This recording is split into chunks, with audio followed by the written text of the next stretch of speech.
हमारी बहुत सद्भावनाएं हैं धर्मपाल जी के प्रति और वो चुनाव लड़ें, हमारी बहुत शुभकामनाएं और सफलता भी उनको ही मिले वो मेरे टच में है। जब समय आएगा मैं और वो सब सलाह कर लेंगे कि चुनाव कहाँ से लड़ना चाहिए। मैंने ही नहीं कि आप कौन सा राजनीतिक है, आपको मेरी खड़क ज़्यादा है कि मैंने एक 2 महीने कर तो ली, रोज ही लिखते रहते हो। जिसने 10-10 बदल ली उनने देख लो। अगर कोई कुछ डक्का तोड़े नहीं होगा, कुछ काम करे नहीं, लूटने का काम किया, कमीशनखोरी की, भ्रष्टाचार किया, अब कहते हैं कि हमें 46 बना के दो। तुमने पहले हरियाणा लूट लिया, 46 बना दिया तो इसको बेच दोगे। चांदी की नकली ईंट दिया है। इन्होंने वीर तेजासी को भी नहीं बख्शा, डुप्लीकेट दादा बना लिया, वहाँ डुप्लीकेट ईंट दिया है। आज शहीद आजम भगत सिंह की 116वीं जयंती है। उस महान स्वतंत्रता सेनानी और हमारे सबके गौरव के जन्मदिन पे आप सबको बहुत बहुत बधाई देता हूँ। जैसा कि आप सब आए हैं विशेष तौर से ये चर्चा करने के लिए कि वर्तमान परिस्थितियों में, राजनीतिक दौर में कैसी है भारतीय जनता पार्टी की सरकार और कैसे हैं लोग। भारतीय जनता पार्टी की सरकार में विशेष तौर से हरियाणा प्रदेश में सबसे ज़्यादा दुखी किसान और जवान है। जितनी किसान को दिक्कतें उठानी पड़ी हैं, ये देश के सत्र की बात है कि पहले तो इन्होंने ये कहा था कि हम 2022 में आमदनी दोगुनी कर देंगे, वो भी एक जुमला साबित हुआ। स्वामीनाथन योग की रिपोर्ट लागू करेंगे, वो नहीं लागू कर सके। एमएसपी का कानून कह रहे थे बनाएंगे, वो नहीं बना सके। और इसी प्रकार से हमारे यहाँ बिजली के कनेक्शन देना भी एक बहुत बड़ी कठिन समस्या हो गई है। पहले किसानों को कहते हैं कि कोठे बनाओ, खंबे के पीछे जमा कराओ, तार के ओसवाड़ की मोटर लाओ, फिर कोठा बनाओ और फिर अंडरग्राउंड पाइपलाइन बिछाओ और फुहारा सिस्टम लगाओ और फिर कह देते हैं कि कनेक्शन हो ही नहीं सकता।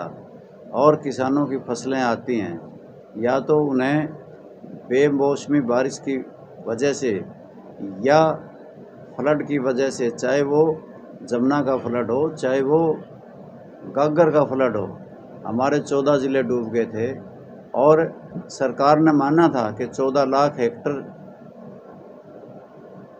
ज़मीन में धान की फसल बर्बाद और तबाह हुई है, परंतु आज तक एक पैसा भी किसी को मुआवजे का नहीं मिला। अब लगभग 7-8 जिलों की कपास गुलाबी सुंडी ने खा ली है और अब कहते हैं कि उसका क्षतिपूर्ति पोर्टल खोलेंगे, फिर उसके लिए उसकी सर्वे कराएंगे, फिर उसकी गिरदावरी कराएंगे, तब जाकर के को मुआवजा मिलेगा। यानी कि किसान को परेशान किया जा रहा है। तबाही और बर्बादी किसान की हुई है। और हरियाणा प्रदेश के जहाँ नौजवान हैं वो बेरोज़गारी की वजह से त्राहिमाम हैं। हरियाणा प्रदेश बेरोज़गारी में नंबर 1 का सूबा बन गया है। 25 लाख नौजवान बेरोज़गार हैं। Haryana subordinate service selection commission और हरियाणा सबॉर्डिनेट सर्विस कमीशन, वो सारे के सारे एक लूट के अड्डे बन गए हैं।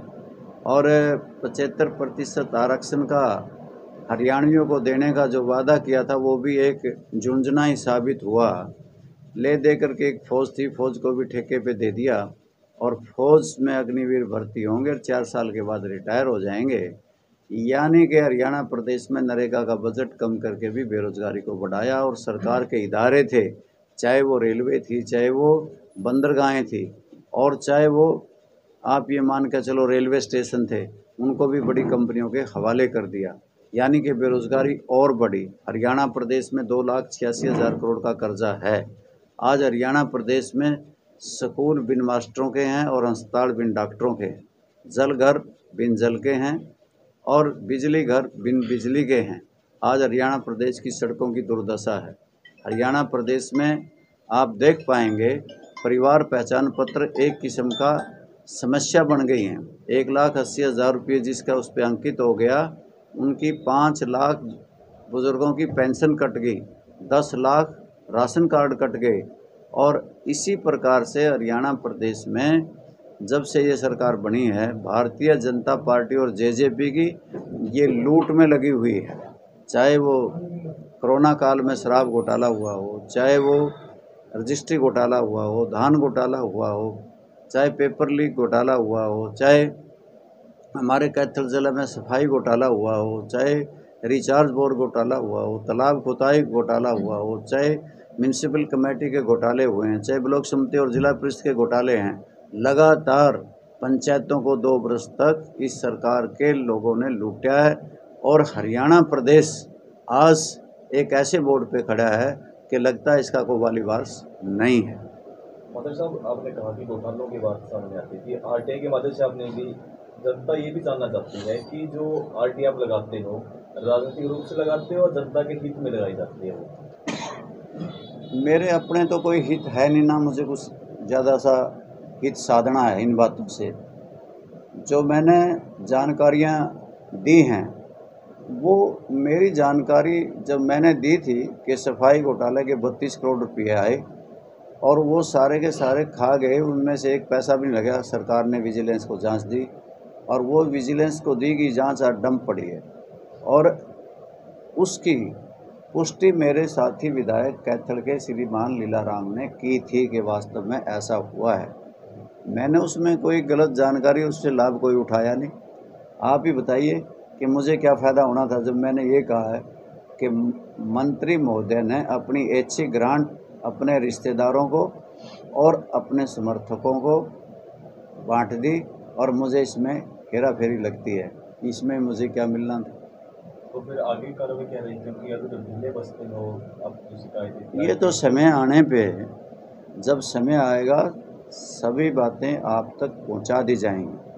अभी समय इस प्रकार से नहीं है कि चुनाव की नोटिफिकेशन होगी हो या किसी पार्टी ने अपने कैंडिडेट डिक्लेयर कर दिए हों और उन्होंने मंच सजाने शुरू कर दिए हों। मैं तो लगभग लोगों में ही रहता हूँ, लोगों के दुख सुख में शामिल रहता हूँ। कोई मेरी उनकी दूरी कोई ज़्यादा नहीं। पहले ही नैलो में थे, फिर जो ज्वाइन कर लिया आपने, ये मैंने ही नहीं की। आप कौन सा राजनीतिक है? आपको मेरी खड़क ज़्यादा है कि मैंने अगर 2 महीने कर तो ली, रोज़ ही लिखते रहते हो। और जिसने 10-10 बदल ली उनने देख लो, हम दर्जनों बदल गए होंगे। कोई बात पूछो मेरे से, कोई आपको अगर कोई पॉलिटिकल आपके पास हो कोई बात तो पूछिए। ये तो सारी बात सबको पता भी है, बीजेपी में गया था, इसने छोड़ दी थी किसानों के आंदोलन में, ये कोई बात नहीं। आप कोई मुद्दे पूछो मेरे से। देवीलाल की विचारधारा से प्रभावित लोग ये जानना चाहते हैं कि आप चुनाव कहां से लड़ेंगे, आपका भविष्य क्या होगा? उन साथियों को सब पता है, वो मेरे टच में है। जब समय आएगा मैं और वो सब सलाह कर लेंगे कि चुनाव कहाँ से लड़ना चाहिए, किस जगह से लड़ना चाहिए। चौधरी देवीलाल की विचारधारा को हमने बड़े लंबे समय तक प्रफुल्लित किया। हमने 40 वर्ष चौधरी देवीलाल की विचारधारा को में ही रहे और अब भी उन्हीं की विचारधाराओं से ओतप्रोत हैं। और आज भी, अभी उनका जन्मदिन था, पीछे फतेहाबाद में था, मैं उस जन्मदिन को भी मना गया। अभी आप उस रैली में थे तो उस दौरान लोगों में आस जगी कि पुरानी आईएनएलडी वापस आ जाएगी। ऐसा कोई नहीं था। बात वहाँ पे भिन्न राजनीतिक दलों के नेता आए थे और वो कोई सारे के सारे लोग दल में शामिल नहीं हुए थे। उन्होंने तो दलगत राजनीति से ऊपर उठ करके चौधरी देवीलाल का जन्मदिन मनाना चाहिए, चाहे वो किसी भी दल में हैं। उनके जो जन सुविधाएँ उन्होंने दी थी, उनसे लोग जो प्रभावित हैं वो ज़रूर आते हैं और जिनको बुलाया जाता है उनमें से बहुत से आते भी नहीं और बहुत से आते हैं और बहुत से अपने घर बना लेते हैं। सब चर्चा यही लगे अंदर कि माजरा साहब कांग्रेस के टच में है। ऐसा कुछ नहीं है, ना ही मैं कोई कांग्रेस पार्टी के टच में हूँ, ना मैंने कभी कांग्रेस पार्टी के किसी नेता से कहीं मिलन जुलन हुआ होगा कहीं सामाजिक समारोह में, वो दूसरी बात है। मेरी कोई दुश्मनी व्यक्तिगत उनसे भी नहीं। अक्सर आपके सोशल मीडिया में आप दीपेंद्र हुड्डा की पोस्ट साझा करते हैं। मैं अकेले उनकी नहीं करता, मैं तो बहुत लोगों की करता हूँ। कोई उनका विशेष मेरे कभी संपर्क भी नहीं हुआ, ना बात। तो पार्टी चुनाव में नहीं, कोई भी नहीं। आजाद चुनाव लड़ोगे पार्टी से? समय बता। मतलब सब चर्चा ये भी है कल केजरीवाल का चुनाव समारोह का भी किया गया था। इंडिया एक तमाम नेता इंडिया का प्रदेश करते हैं और चर्चा यही थी कि इनलो को भी इंडिया में शामिल किया जाएगा। हालांकि आप इनलो में नहीं है, क्या देखते हैं उसमें इनलो शामिल? ये तो देखो बात ये है, मैंने पहले भी जवाब दिया हुआ इस मुद्दे पे। इंडिया का गठन हुआ, सभी विपक्षी दलों ने इसका एक भारतीय जनता पार्टी को हराने के लिए किया, और इसमें इंडियन नेशनल लोकदल पार्टनर है या नहीं है, या तो इंडिया वाले जाने या लोकदल वाले जाने, मैं तो उनमें कोई सा का भी पार्टनर नहीं हूँ। खट्टर सरकार ने एक गरीबों को एक राहत दी है बिजली को लेकर के कि 1 लाख से कम आमदनी वाले जितने भी गरीब लोग हैं, लेकिन वो सबसे मांग दिए 150 यूनिट। क्या वो पर्याप्त है? इसके बारे में आप मैं ये समझता हूँ ये एक मजाक है, और वो 150 यूनिट से कई बार जंप कर गए तो समझो उनकी ये सुविधा छीन ली जाएगी। और मैं आज के युग में 2 महीनों में 150 यूनिट कोई बड़ी बात नहीं है। ये स्कीमें धरातल पे कोई भी लागू नहीं होती। ये कहते हैं कि गरीबों के आवास बनाएंगे, बन गए, कितने का आवास बन रहे हैं आपके यहाँ पे? उनके आवास की के पता 1-2 किस्त आई होगी, वो जो लास्ट में देनी जो छत बनानी होती है वही बंद कर देते हैं। आपको ये मिलेगा कि ब्लॉक में नरेगा से बनने वाला कोई भी काम है वो एक बार दिखा देंगे कि जी बन गया, उसमें कुछ भी नहीं है। जोड़ों की खुदाई में लूट मिची हुई है। और ये सबसे पहले मैंने ही कहा था कि जोड़ों की खुदाई इसलिए करते हैं, स्कूलों में कमरे क्यों नहीं बनाते, ये पशु अस्पताल क्यों नहीं बनाते, ये अस्पताल क्यों नहीं बना रहे? ये इसलिए बनाते हैं, मिट्टी के काम में ज़्यादा पैसे बनते हैं, ठेकेदारों के माध्यम से लूटा जाता है। अगर सब आपने लागू का जिक्र किया, तमाम लागू का सब्जेक्ट की बात की, फिलहाल वो बंद कर दिया गया है। क्या लगता है रामपाल माजरा जो मुद्दा उठाए उस वजह से वो बंद कर दिया? नहीं, इनका एक टारगेट था कि चिन्हित किए थे 18,000 तालाब हरियाणा प्रदेश में, और 1 वर्ष में 4,000 को इन्होंने रेनोवेट और सौंदर्यीकरण करना था। 4,000 में से भी टारगेट था, उसमें से तो बहुत ही कम हुए होंगे। अगर 18,000 को करोगे तो इसमें तो 10 साल 12 साल लगेंगे। 10-12 साल तक इस सरकार को थोड़े रह जाना है, ये तो 6 महीनों की सरकार रहेगी। मैं ये कह रहा हूँ सभी में बहुत भारी गोलमाल हुआ है।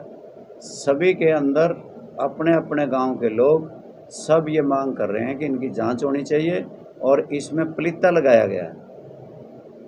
मंत्री ने काफी काम किए, लोग ये भी कहते हैं, मंत्री जी खुद भी कहते हैं। आप कितना मानते हो कि इतना काम कर पाए? आप ही बताओ उन्हें क्या काम करा है?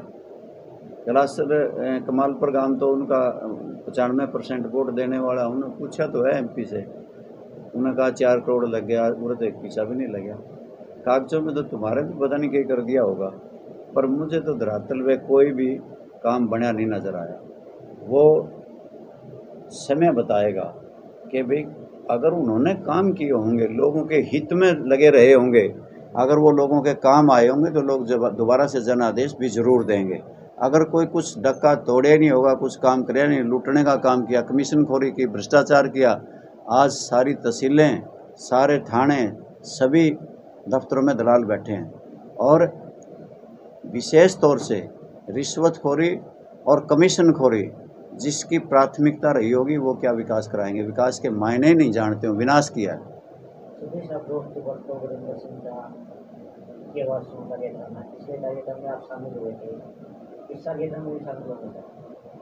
नहीं, उनका ये गैर राजनीतिक वो है, इसमें अनुसंधान और समाधान उनका मुद्दा है, और ये अपने सत्र पे वो कर रहे हैं। उनका राजनीतिक तौर से ये किसी तरह की सभा नहीं है, और मुझे इसके लिए आमंत्रण नहीं मिला, जिस चीज़ के लिए मुझे आमंत्रित नहीं किया जाए।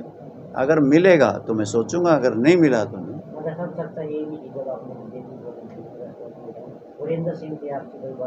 नहीं, कोई ऐसी बात, ऐसा कुछ नहीं। जो आप पूछना चाहते हैं ऐसी उनसे मेरी कोई बात नहीं थी। मैं तो कुछ और मुद्दों को लेकर उनकी सपोर्ट की थी। मैंने की थी इसलिए कि JJP लोगों की आंखों में धूल झोंक रही है और झोंकेगी, और ये ऐसा ही हुआ। उन्होंने कहा था इसको हम जमुना पार कर देंगे, और जा कर के गठबंधन उन्हीं से कर लिया, ठगबंधन। उन्हें राज चलाया। लोगों से कहा था कि चिंता ना करो, 5100 रुपये कन्यादान, 5100 रुपये बुजुर्गों की पेंशन कर देंगे। क्या 5100 कर दी? अब कहते हैं कि हमें 46 बना के दो। तुमने पहले हरियाणा लूट लिया, 46 बना दिया तो इसको बेच दोगे। और इतना ही नहीं, जाकर के जयपुर में छात्र संघ के चुनाव के लिए प्रदर्शन करते हैं। क्या हरियाणा प्रदेश में हो गए क्या छात्र संघ के चुनाव? आपके हुए? जवाब तो दे नहीं रहे आप। आपसे पूछ रहा हूँ, छात्र संघ के चुनाव हरियाणा में हो गए क्या? तो आप ये बताओ कि पुरानी पेंशन उनके एजेंडे में लिखा हुआ है, घोषणा पत्र में कर्मचारियों को पुरानी पेंशन देंगे, क्या वो बहाल होगी? उनको ये याद है कि उन्होंने कहा था जींद को राजधानी बना देंगे उपचुनाव में, क्या बन गई? और उनकी जिनके लिए मैं गया था, वीर तेजा जी के मंदिर के बनते हुए नागौर में चांदी की नकली ईंट दिया है। इन्होंने वीर तेजा जी को भी नहीं बख्शा, वहाँ पे भी जाकर के अपने डुप्लीकेट जिस प्रकार से इन्होंने डुप्लीकेट दादा बना लिया, वहाँ डुप्लीकेट ईंट दिया है। और इतना ही नहीं, इन्होंने वीर तेजा जी को नहीं बख्शा। अब तो आगे इनको वीर तेजा जी का श्राप लगेगा। अभी इनकी रैली थी सीकर में ये कह के ले गए महिलाओं को तुम्हें खाटू श्याम के दर्शन कराएंगे, और इन्होंने कहा सालासर भी लेकर के जाएंगे, घुमा के ले आएंगे। और इसी प्रकार से इधर उधर से लेके स्टेडियम में रैली में रोक दी। आपने सोशल मीडिया पे सुना होगा। और उसमें उनको श्राप लगेगा खाटू श्याम जी की तरफ से भी, और उनको सालासर जी की तरफ से भी, और हरियाणा प्रदेश के लाखों कार्यकर्ताओं की तरफ से, और उस दादा की तरफ से जिसके इन्होंने बने बनाए राज को, जिस प्रकार से बनी बनाई पार्टी को तोड़ने का काम किया, उनका सबका श्राप इनको। रण क्षेत्र कौन सा रहेगा आपका? समय बताएगा, चर्चा ये भी होती है चाणा चले जाएंगे, समय बताएगा। उन्होंने बोला रामपाल मर्जा जयप्रकाश तो चुनाव लड़ेंगे ही, मैं भी लड़वाई के अलावा तो चुनाव जाए तो वो हमारे मित्र हैं, हमारी बहुत सद्भावनाएं हैं धर्मपाल जी के प्रति, और वो चुनाव लड़े, हमारी बहुत शुभकामनाएं, और सफलता भी उनको ही मिले।